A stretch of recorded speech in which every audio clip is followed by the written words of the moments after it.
British colonization of Nigeria was a gradual process over more than a century, culminating in the creation of a unified colony in 1914.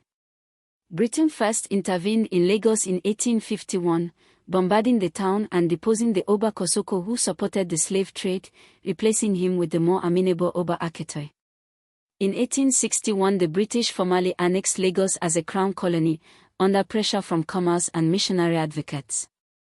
Lagos was the first permanent British territory in what would become Nigeria.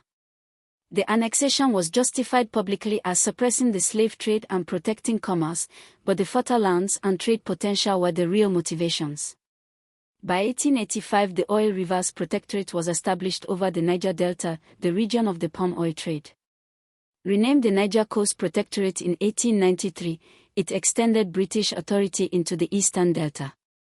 The Royal Niger Company controlled the Niger proper until 1900.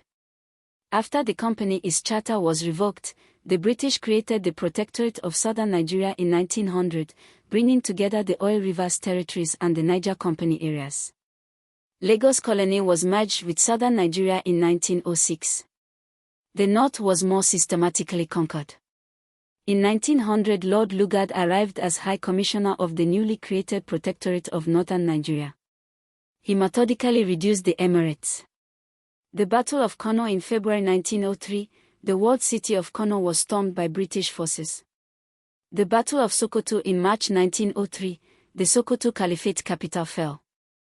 The last Sultan of independent Sokoto, Sultan Atehairu I, fled and was killed at Burmi. Lugard appointed a new sultan and used the existing emirate structure as the basis for his indirect rule system. On January 1, 1914, Lord Lugard amalgamated the Protectorate of Northern Nigeria, the Protectorate of Southern Nigeria, and the Colony of Lagos into the Colony and Protectorate of Nigeria. Lugard became the first Governor-General. The name Nigeria had been coined by his future wife, the journalist Flora Shaw, in an 1897 article in the Times of London. The amalgamation was primarily for administrative and financial convenience. The North was not financially self-sufficient and was being subsidized by the more commercially productive South. The two regions had very different cultures, religions, and administrative systems. Colonial administration. Indirect rule in the North preserved the emirate system. Direct administration in the South. Establishment of courts, tax systems, roads, and railways. The railway from Lagos to Kano opened 1912, linking the North to the South for the first time by a single transport route. Primary exports, palm oil from the South, groundnuts and cotton from the North, tin from the Jos Plateau. The colonial economy was an extractive economy, designed to produce raw materials for British industry. Most Nigerians continued subsistence farming with little benefit from the export economy. British colonization stages.